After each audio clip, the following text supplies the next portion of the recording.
But why? Why do we do this to kids' ears?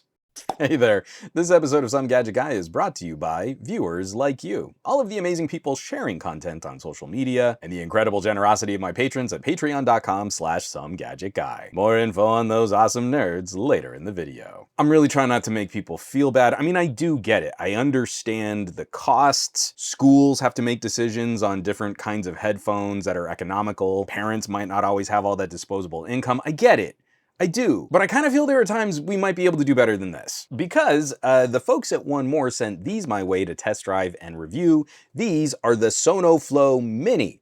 You know, for kids. I like 1More headphones, and I'm really happy to see a wireless headphone from them designed for smaller ears. I wish more audio brands would do something like this. The Sonoflow Mini are designed to protect kids' hearing, and they feature some clever tricks to help with education. Nothing super fancy here. They're Bluetooth cans using AAC as the main high-quality codec paired with 40mm drivers. There are 3 buttons down here to control power, pairing, and playback, a USB-C port to charge, and a novel little light system that parents can see. They're inexpensive, but they're not cheap. This is all plastic, but it's very well pieced together. Lots of padding. The ear cups are comfy. The headband, nice cushion, and I'm really happy to hear these are similar to the more expensive Sonoflow Pro. You put them on, seat them in place, adjust them for your ears, and there's some flex and handling noise from the frame, but there's a ton less self noise than what we normally hear on garbage disposable kids headphones. Like if you slap a Disney princess or some cat ears on a headphone and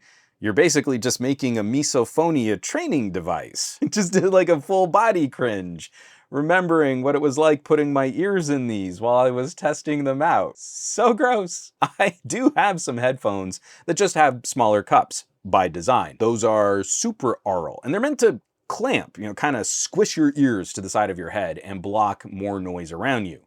1More is doing something more than just shrinking the cups. These are designed for kids. Just a quick tangent. A little while ago, I wrote a blog about listening to different headphones with my daughter and how she really didn't seem to enjoy some of my Pro headphones. She said making things sound too high-pitched to her, and she wasn't wrong. Cans that have a presence peak for older ears like mine can sound grating on younger ears. 1More is purposely rolling off sections of the higher EQ to compensate for that, and hopefully also address some of those listening habits that might contribute to hearing loss. Higher frequency sounds kind of punching you in the eardrum, and especially with kids who have shorter ear canals. So it might sound a little darker or duller to an adult, but it should sound more balanced to younger kids, on top of the 40mm drivers having some good thump and rumble for those lows. Even though this isn't pH balanced for me, it's a pretty fun sound. Now, there is no active noise cancellation, but the closed back design blocks a lot of environmental sound, which from a development standpoint, that's not always a great thing, blocking audio stimulus from a younger brain. Plus, we know how kids get when you try to have their attention. If this is a solution we'd use in an educational setting and in an entertainment setting, we still need to be able to clearly communicate with the kid. And there is a great audio pass-through mode. It helps reduce some distraction around your child, and you can set levels for how audio and speech are sent to their ears through the microphones. This helps alleviate some of the isolation from closed-back cans. At the very least, kids should be able to hear themselves speak, especially in educational settings or when remote learning is necessary over video calls. Now, kids aren't always the best at setting their own limits for volume and duration. The light on the headphone will change color based on volume, and the parent can set volume limits. Additionally, you can tell the headphones to turn down the volume over longer listening sessions. This is a problem a lot of adults have. You listen to audio over headphones long enough, your ears start to adjust and go numb, so you turn the volume up and your ears adjust and go numb, and you turn the volume up and your ears adjust and go numb, and rinse and repeat. It's such a bad habit. such a bad cycle to get caught up in, and now I've got a setting in the app where I can kind of manage that over longer periods of time. My one gripe with the hardware, there is no cabled playback, and kids aren't always the best at remembering to maintenance or charge their electronics. Using something like this for classwork, you don't want to send them into class with a headphone that won't turn on. 1More rates these for 65 hours of playback on a single charge,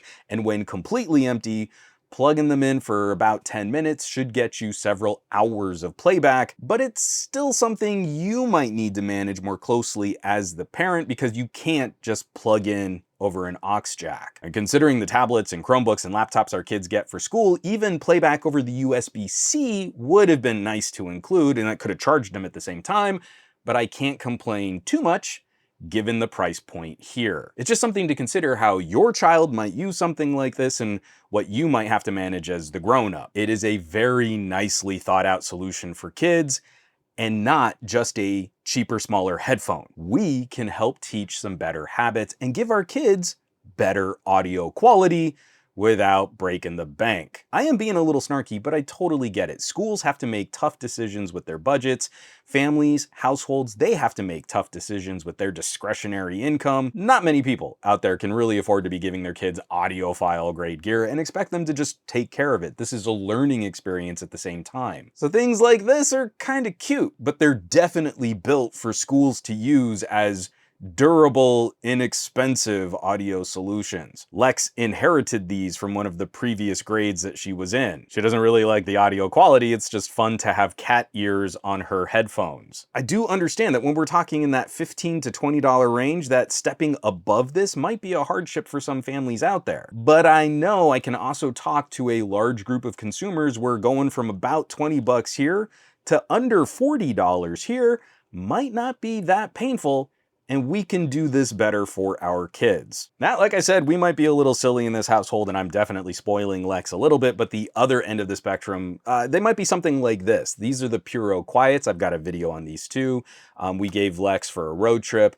These are significantly more expensive, but they have a different collection of features like active noise cancellation, wired playback, you can daisy chain headphones, and there's a lot more metal in the construction. 1More is not delivering all of the same fancy features, but arriving at a much more attractive price and with better parental features in the app to help teach better listening habits.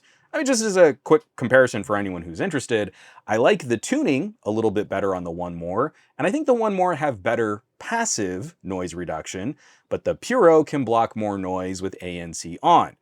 The ANC does add some air or hiss to the audio playback though, so this was a closer fight than I was expecting, especially looking price to price, because they're both solid options that fit different roles, but they have different pros and cons for the significantly different costs. So I am happy. I'm happy to add the Sonoflow Mini to my list of headphones to recommend to other parents. When our kids' ears are young and fresh, we can do more to help them out. We teach them better media habits and help them appreciate better quality audio. More options like these help us do all that at a very reasonable price. So I will, of course, drop some links down below in the description of this video where you can shop the Sonoflow Mini, maybe buy some of these bad boys online. Audio is, of course, my first love, my first passion. I love digging into new headphones and DACs and amps and speakers. And the folks who get to see the results of my testing and reviewing first are, of course, my amazing patrons. All of the folks over on patreon.com/SomeGadgetGuy. This list of names scrolling by on your screen right now, a huge thank you from the bottom of my heart, as these are the folks that are helping to keep the lights on here in the Gadget Lab. None of my reviews or editorials or videos would be possible at all without their generosity and support. They're basically the coolest tech pals in the universe, so I hope you'll check them out. Now, you know where you can find me around the rest of the internet, at SomeGadgetGuy, basically everywhere, but these days, I'm spending a bit more time on the Mastodons, a little on the Blueskis, and a lot less so on the Facebooks and Threads and Instagrams, and none at all on that dumpster fire site, and I will catch you all on the next review.